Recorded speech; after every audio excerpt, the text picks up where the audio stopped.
नमस्कार, स्वागत आहे ABM न्यूजमध्ये. मी आहे ऐश्वर्या. गेले 4 महिने झाले आपण कोरोना व्हायरस आणि त्याने झालेला लॉकडाऊन या सगळ्या गोष्टींमध्ये इतके गुंतलेलो आहोत आणि ह्याच्यामुळे आपली सतत वेगाने पळत असलेली चित्रपटसृष्टी, मनोरंजनाचं हे क्षेत्र तेही अचानक एक अर्जंट ब्रेक लावून थांबलं होतं. याच्यामुळे प्रेक्षकांमध्ये आणि सिनेमागृहांमध्ये एक दुरावा निर्माण झाला आहे. पण एक असं माध्यम आहे ज्याच्यामुळे प्रेक्षकांच्या घरपोच नवीन चित्रपट पोचत आहे आणि त्यामुळे प्रेक्षक त्याचा आस्वाद घेऊ शकत आहेत. हे माध्यम जे आहे OTT प्लॅटफॉर्म. आणि नुकताच एक अत्यंत मोठा उत्सुकतेचा चित्रपट ज्याची प्रेक्षक वाट पाहत होते, AB आणि CD हा चित्रपट थिएटर्समध्ये रिलीज झाला आणि त्याच्यानंतर आता OTT प्लॅटफॉर्मवर सुद्धा तो प्रदर्शित झालेला आहे.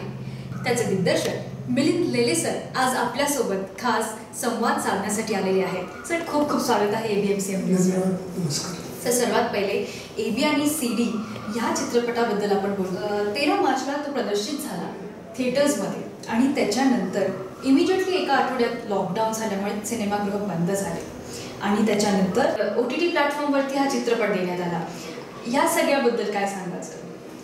एक तर थोडं मी दुरुस्त करेन की 13 तारखेला रिलीज झाला आणि 13 तारखेला रात्रीच थिएटर बंद झाले. त्यामुळे एक आठवडा पण तो नव्हता, एक दिवस होता फक्त. ओके. 13 रात्री मी त्या दिवशी मी सिटी प्राईडला गेलो होतो आणि मी बाहेर पडताना थिएटर बंद झालं होतं आणि दुसऱ्या दिवशीपासून बंदच आहे. मग सर, हे डिसिजन जे आहे, हे निर्णय की आपण हा चित्रपट आता OTT प्लॅटफॉर्मवरती पोहोचवू ज्यामुळे प्रेक्षकांपर्यंत तो पोहोचेल, हा कशा प्रकारे घेण्यात आला?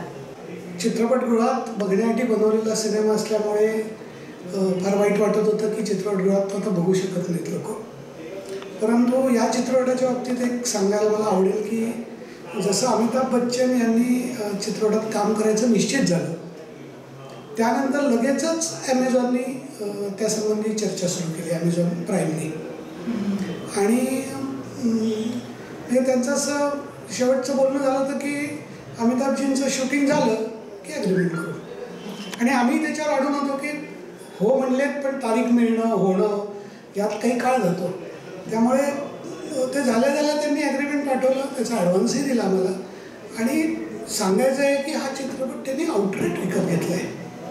म्हणजे साधारणपणे या प्लॅटफॉर्मवर जे चित्रपट जातात किंवा जे आपण बघतो, आता काही ज्या वेब सिरीज वगैरे आहेत त्या त्यांनी बनवलेल्या आहेत, त्यांनी विकत घेतलेल्या आहेत. पण चित्रपटांच्या बाबतीत मेजर असं ऐकू नये मी की पर हिटचे निर्मात्याला पैसे मिळतात. या आउटराईट परचेस हे कमी सिनेमाचं होत असतं. मराठीत तर माझ्यामध्ये मला दुसरं झालेलं आठवत नाही, मी क्लिअर नाही करत, पण माहीत नाही आहे मला. पण ह्याच्या बाबतीत असं आलं होतं की आउटरेट त्यांनी विकत घेतला सिनेमा. त्यामुळे एक डेडलाईन पण होती त्याला आणि रिलीज झाल्यावर 1 महिन्याने ते OTTवर टाकणार असं ॲग्रीमेंट होतं. आता 13 मार्चला टेक्निकली रिलीज झाला, तर त्यानंतर आम्ही म्हणलं होतं अजून नाही, परत थांबलं आणि करायचं आहे. ते म्हणले पण कोरोनामुळे थिएटर कधी उघडतील, भारतात काय जगभरातली, हाच प्रश्न आहे. त्यामुळे एवढे दिवस थांबू नका, उलटं लॉकडाऊनमध्ये लोकांना बघू देतो सिनेमा. आणि आमची चर्चा आली दिग्दर्शक, निर्माते, दिग्दर्शक, लेखक यांची की किमान आपण केलेल्या लोकांपर्यंत पोचेल तरी, आणि लॉकडाऊनमध्ये ते खूप लोकांपर्यंत पोचेल. आणि त्या पद्धतीने झालं. त्यामुळे 1 मेला आम्ही तो OTT प्लॅटफॉर्मसाठी ओपन केला आणि महाराष्ट्र दिनी, आणि 1 मेला त्यांनी दाखवायला सुरुवात केल्यावर म्हणजे अभूतपूर्व रिस्पॉन्स. आणि म्हणजे रोज मोबाईल, व्हॉट्सअप, फोन सगळं चालूच राहिलं सगळ्यांचं. पण एका अर्थाने हे झालं की सहकुटुंब, सहपरिवार सिनेमा लोकांना बघता आला आणि घरातले सगळ्यांना बघत असल्यामुळे त्याला एक वेगळं, आणि तो सगळ्यांनी एकत्र बघणारा सिनेमा आहे. आपण दर सिनेमाची जाहिरातीत म्हणतो सगळ्यांनी एकत्र येऊन बघायचा सिनेमा, पण घरातली सगळी मंडळी एकत्र येऊन कुठल्या सिनेमाला फार जात असतील असं नाही. पण नाईलाजाने का होईना हा सिनेमा घरातच असल्यामुळे सगळ्यांनी एकत्र येऊन बघितला आणि तो आवडतोय लोकांना. त्यामुळे एका अर्थाने तो OTTवर जाणे त्याचं दिग्दर्शक म्हणून, निर्माता म्हणून, कारण केलेली कलाकृती लोकांसमोर येते ना. आता आमच्या 13 मार्चला रिलीज झालेले अन्य सिनेमे होते ना, किंवा त्याच्या आधीच्या 1-2 आठवड्यात की जे थिएटरला चालू होते, ते आज OTTवर नाहीत. तर आता परत कधी लागणार, ते काय होणार, काहीच आत्ता भवितव्य नाही. म्हणजे इव्हन सुरू झाल्यावर परत आम्ही लावायचं म्हणतोय, पण आत्ता माहीत नाही ना की त्याचा त्या पद्धतीने त्यावेळी थिएटरवाल्यांकडे आपल्याला जायला लागेल, परत तो त्यावेळी पब्लिसिटीचा सगळा खर्च करायला लागेल, हे सगळे विषय आहेतच ना. त्यामुळे एका अर्थाने ॲज अ दिग्दर्शक म्हणून तर मला आनंद आला की चला एक कलाकृती केली आणि ती लोकांपर्यंत मोठ्या प्रमाणावर पोहोचली. आणि थिएटरला लागला असता तर महाराष्ट्रात लागला, म्हणजे महाराष्ट्रात लावला होता. हे फार सातासमुद्रापलीकडून अमेरिका, इंग्लंड सगळीकडून मित्रांचे, नातेवाईकांचे, ते अदरवाईज कधी बघणार ते, हा प्रश्न होता. जोपर्यंत चॅनलवर जात नाही तोपर्यंत बघू शकले नसते. तर म्हणजे सिनेमागृहांपेक्षा आपण जर कंपॅरिझन केलं तर OTT प्लॅटफॉर्मवरती तो जगभर पोहोचू शकला आहे प्रत्येकाच्या घराघरात. प्रश्नच नाही, तो भरपूर लोकांपर्यंत पोहोचला. फक्त प्रश्न असा आहे की तुम्ही तो थिएटरसाठी बनवला आहे आणि त्याचा इम्पॅक्ट थिएटरमध्ये अधिक आहे. म्हणजे ज्यांनी थिएटरमध्येही बघितलं आहे आणि OTTवर बघितलं आहे त्यांना आपण कोणालाही विचारते सांगतील नाही थिएटरची मजा थिएटरमध्ये आहे. आणि आपण बनवलं आहे त्या फॉर्मॅटसाठी, त्या प्रकारे त्याचं ग्रँजर असतं, तो आपण दाखवत असतो.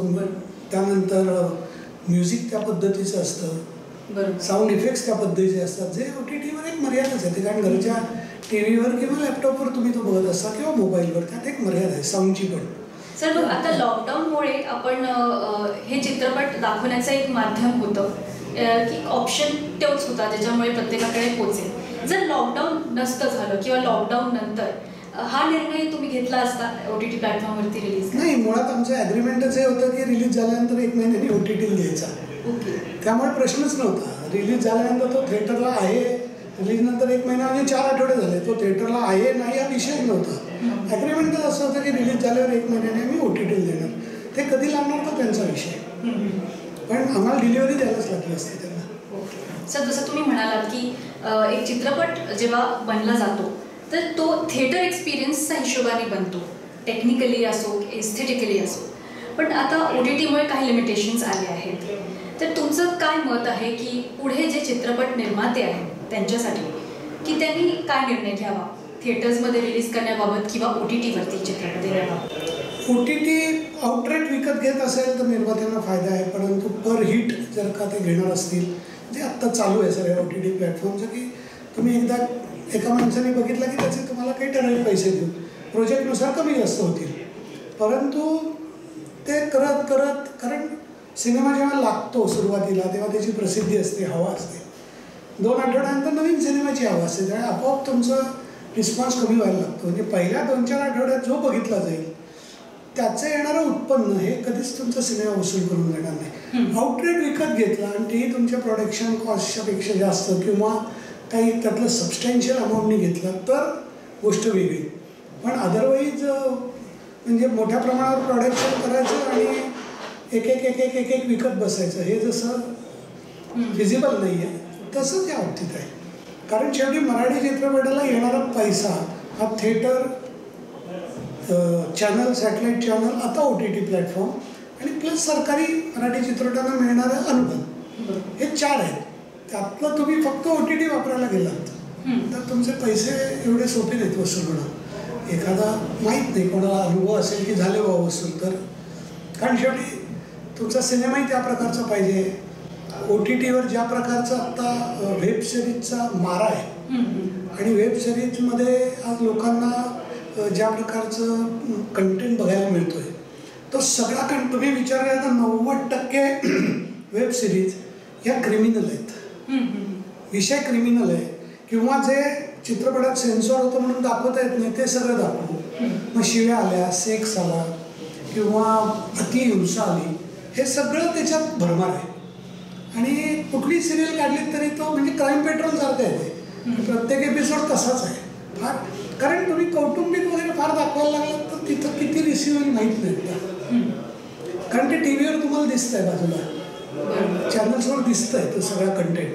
त्याच्या व्यतिरिक्त हाच कंटेंट तुम्हाला दिसत नाही आहे, त्यामुळे त्याच्यासाठी मग तोच कंटेंटमध्ये आत्ता लोक सगळे घुसत आहेत. सृष्टीमध्ये आता अमिताभ बच्चन सारखे ज्येष्ठ अभिनेते, दिग्गज अभिनेते तुमच्या चित्रपटामधून त्यांनी पहिल्यांदा कॅरेक्टर रोल केलेला आहे मराठी सिनेमामध्ये. त्यांचं काय मत होतं किंवा विक्रम गोखले सरांचं काय मत होतं की हा चित्रपट आपण OTTवरती रिलीज करू? सगळ्यांचं असंच मत होतं की नाही थिएटरला लागला पाहिजे, परंतु एका स्टेजनंतर असं आलं की तो थिएटरला कधी लागेल माहीत नाही. त्यामुळे आता एवढी हाईप झालेली आहे, एवढी चर्चा झालेली आहे, पब्लिसिटी झालेली आहे, सगळीकडे इंटरव्ह्यू आलेले आहेत. अशा वेळी किती दिवस आपण थांबणार आणि ते एंडलेस आहे. त्यामुळे शेवटी आम्ही विचार करून ठीक आहे आता रिलीज होतो आहे तो उद्या परत थिएटरला नंतर जाऊ शकतो आपण. आणि एक ॲमेझॉनला आपण एक्सक्लुझिव्ह दिला आहे, त्यामुळे अन्य OTTवरती तो नाही आहे. बाकी जेव्हा तुम्ही पर हिट देता तेव्हा बरेचसे चित्रपट हे नॉन एक्सक्लुझिव्ह जातात, ते सगळ्या प्लॅटफॉर्मवर तुम्ही विकू शकता. हा ॲमेझॉन प्राईमवरच आहे. त्यामुळे शेवटी सगळ्या OTT प्लॅटफॉर्ममध्ये प्रत्येकाकडे ॲमेझॉन प्राईम असेल असं नाही. ते काही जण पण असे असतील की ज्यांना तो बघायचा राहिला आहे त्यांच्याकडे थिएटरला लावू शकतो, आणि ज्यांना तो आवडला आहे ते परत थिएटरला येऊन बघतील, कारण त्यांना मोठ्या स्क्रीनवर प्रामुख्याने त्यातली जी म्हणजे ज्यांनी बघितलं आहे ते सांगते. बहुधा तूही बघितलं आहेस, अमिताभजींची जी एंट्री आहे ती मोठ्या पडद्यावरच बघितली पाहिजे ना. ती लहान पडद्यावर त्याचा इम्पॅक्ट काय येणार. ती ज्या ग्रँचरनी आलेली एंट्री, आणि त्यानंतर मी थिएटरमध्ये 2 मुंबईतही आम्ही प्रीमियर केला, पुण्यातही केला, आणि नंतरही मी पहिल्या दिवशी लागल्यावर 1-2 थिएटरमध्ये गेलो होतो. त्या एंट्रीला ज्या शिट्ट्या टाळ्यात ते लहानपणी आम्ही हिंदी सिनेमातल्या एंट्री ज्या मारायच्या तशा होत्या. त्यामुळे ती तिथंच आहे मजा. हे सगळ्यात कन्व्हिन्स होत आम्ही त्याच्यावर. त्या परत एखाद वेळी यूज त्यामध्ये आम्ही थिएटरमध्ये. सर, अमिताभ बच्चन सरांबरोबर काम करण्याचा तुमचा अनुभव कसा होता? एका शब्दात सांगायचं, आयुष्याची शिदोरी जमा झाली, जी परत कोणाच्या नशिबी येईल की ते माहीत नाही. आली तर आनंदच आहे. परंतु एक चोख व्यवहार, त्यानंतर घड्याळाबरोबर व्यवहार, की ठरलेल्या वेळी सगळ्या गोष्टी, फक्त तुम्ही जे ठरवलं ज्याला हो म्हणले ते पण पूर्ण असलं पाहिजे. नाहीतर तुम्ही सांगितलेत की ते होईल आणि त्या विषयात नाही का झालं अजून, तर मग गडबड आहे. अर्थात सुदैवाने असं काहीतरी संधी मिळते त्यावेळी ह्या कोणीच रिस्क घेणार नाही. आम्ही नव्हती घेतली. आम्ही 3-3 कॅमेरे लावून ठेवले होते की काय मिळेल ते घेऊया. परंतु अतिशय म्हणजे एक सांगायचं झालं तर जेव्हा आम्ही त्यांना विचारलं की सर कॉस्ट्युमसाठी काय करायचं तुम्ही, म्हणजे मेजरमेंट्सचं काय करूया, तुमचा टेलर कोण आहे किंवा आम्ही पाठवू का कोणाला. म्हटलं काय का माझ्याकडे एवढे कपडे आहेत ना, तुम्हाला पाय त्या रंगाचे सांगा मी घेऊन येतो. आणि त्या दिवशी व्हॅनिटी झाल्यावर त्यांनी बोलवलं, मिलिंद लावून ठेवलं तर 30-40 कपडे होते हँगरला लावलेले, यातलं काय हवे सांग. त्यातले आम्ही सिलेक्ट केले. म्हणजे इथपासून कॉपरेशन जे पाहिजे. आणि मला हा पण अनुभव आहे आधीच्या सिनेमातला की आर्टिस्ट कपडे आणणार होता आणि ऐकवे नाही रे आणले, मग सकाळी पळापळ, मग दुकानं बंद असतात. त्यामुळे इथून सुरुवात होते. त्यात हा अनुभव वेगळाच होता. आणि दुसरं मला एक जे शिकायला तर काय प्रत्येक मोठ्या म्हणजे विक्रम गोखल्यांकडनंही भरपूर मिळतं किंवा सगळ्यांकडनंच मिळत असतं प्रत्येक प्रोजेक्टमध्ये शिकायला. पण जशी तारीख जवळ यायला लागली की 21 मेला शूट होतं अमिताभजींचं, तर 15 तारखेपासून जो त्यांच्या ऑफिसमधनं फॉलोअप सुरू झाला, जो मला नवीन होता. म्हणजे अदरवाईज आम्हीच फॉलोअप करतो त्या तारखेला नक्की येत आहे ना, हो येतो आहे, सारखा नका फोन करू, अशा उत्तरातनं उलटं की ते आल्यापासून काय काय होणार, याचा लॉग तयार झाला आहे का तुमचा, तो पाठवा. ते उतरले, पहिला सीन, अँगल कुठला लागणार, काय करणार, कोण बोलणार आहे, त्यात किती आर्टिस्ट असणार आहेत, सगळं त्यांना हवं होतं. आणि हे मला पहिल्यांदाच असं वाटलं की अरे हे करण्याचा उपयोग आहे, आणि ते केलं तर वेळ वाचतो आपला. तर असंही काही गोष्टी शिकायला मिळाल्या. ते आम्ही लॉक केला. लॉक करून किती कॅमेरे असणार, मग पहिला अँगल कुठला, दुसरा कुठला, सगळं. ऐकाळी करताना थोडे गोंधळ होतात, हे त्यांनाही मान्य आहे. परंतु किमान ती सवय तर आली पाहिजे तुम्हाला की नक्की एक तुमच्याकडे एखादा मोठा आर्टिस्ट एक 8 तास आहे, तर त्या 8 तासात त्याचं जास्तीत जास्त कसा तुम्हाला त्यांना शूट करता येईल. हा म्हणून म्हटलं ही आयुष्याची शिदोरी आहे की जी सांभाळून ठेवली पाहिजे आणि शिकत गेलो पाहिजे त्यातनं. आणि उत्तम अभिनय. डबिंगच्या वेळी सुद्धा ठरलेल्या वेळेला हजर, सो डबिंग संपला. सर, हा सिनेमा थिएटरमध्ये प्रदर्शित करण्याचा काय प्लॅन आहे का तुमचा, जेव्हा थिएटर्स ओपन होतील त्यावेळेला? 100% आहे. मी तर वाट बघतोय की थिएटर कधी ओपन होतील आणि हा सिनेमा मोठ्या प्रमाणावर परत कसं आम्ही लावू शकू. कारण मगाशी म्हटलं तसं हा सिनेमा कुठलाही सिनेमा मोठ्या थिएटरचाच असतो. तो आपल्याकडे ऑप्शन मोबाईलवर आहे म्हणून आपण मोबाईलवर बघतोय, पण ती मजा नाही होत्यात. ते पडदाच आम्ही लार्जर दॅन लाईफ ज्यांची इमेज आहे ती एवढीशी याच्यात काय बघायची, त्यातून तिथंच बघायची मजा आहे. जर तुम्ही आता जे काही चित्रपट होते त्यांची निर्मिती झाली होती किंवा रिलीजला जवळ आले होते, पण ते लॉकडाऊनमुळे सगळे थांबवण्यात आले, त्या निर्मात्यांना तुम्ही काय एक सजेशन द्याल की त्यांनी OTTवरती आपला चित्रपट रिलीज करावा का थिएटर्स ओपन व्हायची वाट बघावी? मी तर असं म्हणेन की थिएटर ओपन व्हायची वाट बघावी.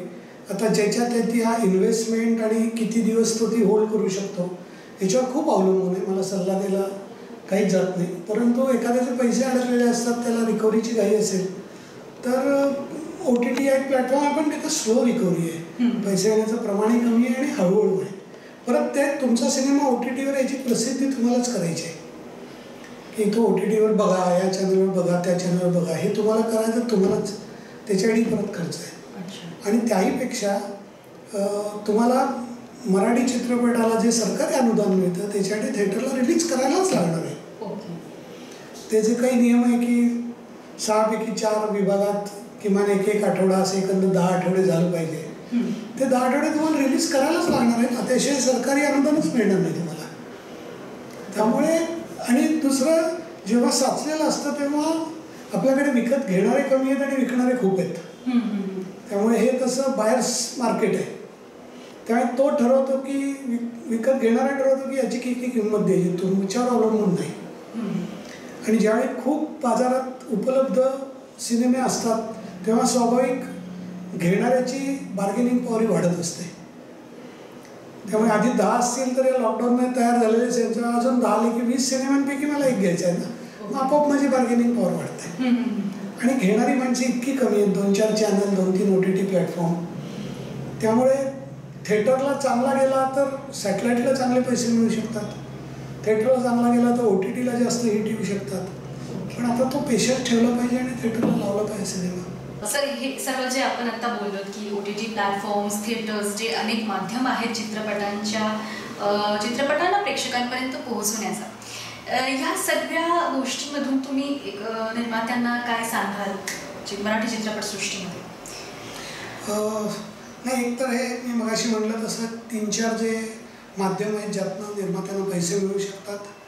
एक म्हणजे सॅटेलाईट राईट्स, थिएटर, चित्रपटाला सरकारी मिळणारं अनुदान आणि आता OTT प्लॅटफॉर्म.